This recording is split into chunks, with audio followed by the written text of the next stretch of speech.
Let's go before Splyce. When you're in North America, you spent some time on NME a while back, a few years ago. What was part of your decision to go to North America? Because before that, you were kind of spending some time with H2K. So why'd you go to NA and NME eSports?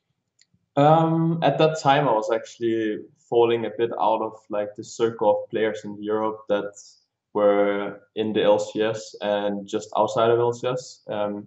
So I knew if I had to get somewhere in league, then I needed to take a chance, and that was pretty much in America.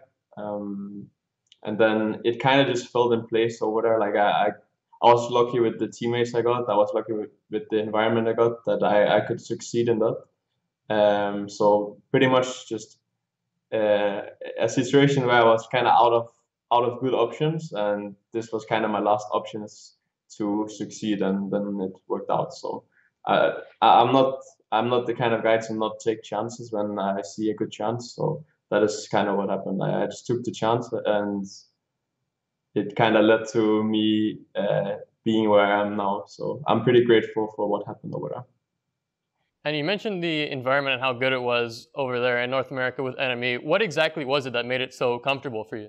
It was just the guys I was working with were treating it like a family, and that has some good sides, but it also has some bad sides. Like in terms of being professional, and in terms of being a team that is working super hard. We were probably not the team that was doing that the most, but we all had fun doing what we were doing. And at the time, we were also not the most talented players. Like I don't even know if any of the players that I play with on the team are still playing.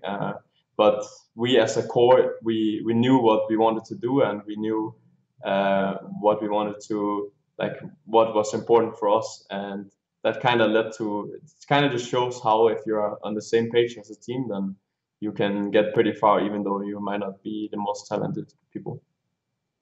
Right, and the North American LCS kind of gets some flack because, you know, NA solo queue has this weird mentality around it, and then sometimes scrim practice doesn't happen enough according to some past players. How does all that compare to EU LCS? Like, what's the biggest differences between NA and EU in terms of practicing solo queue and just being on an LCS team?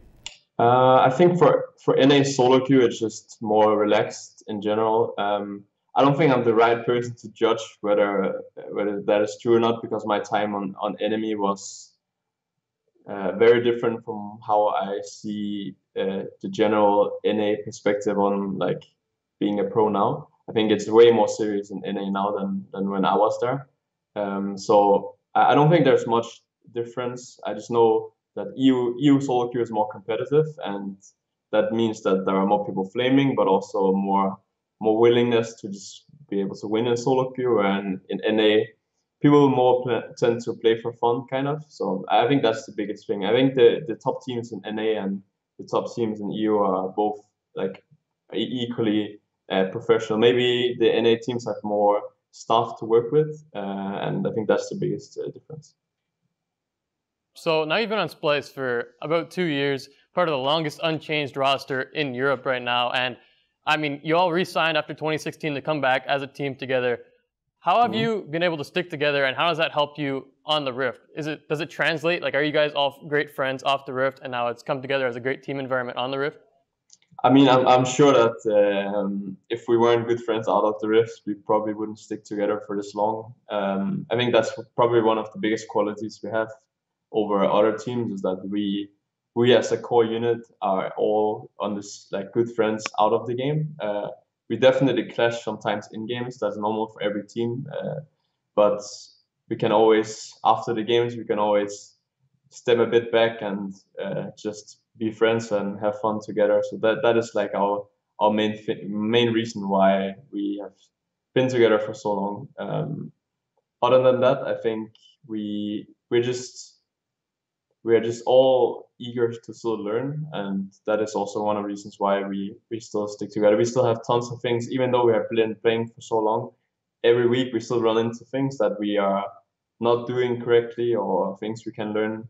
So I think that's probably why. And I think a lot of teams in general across the world can't really show that full potential if you don't actually get to work together for a longer time. So I think I'm just happy that I got the chance to like work with guys for a longer period and see how far that could take us.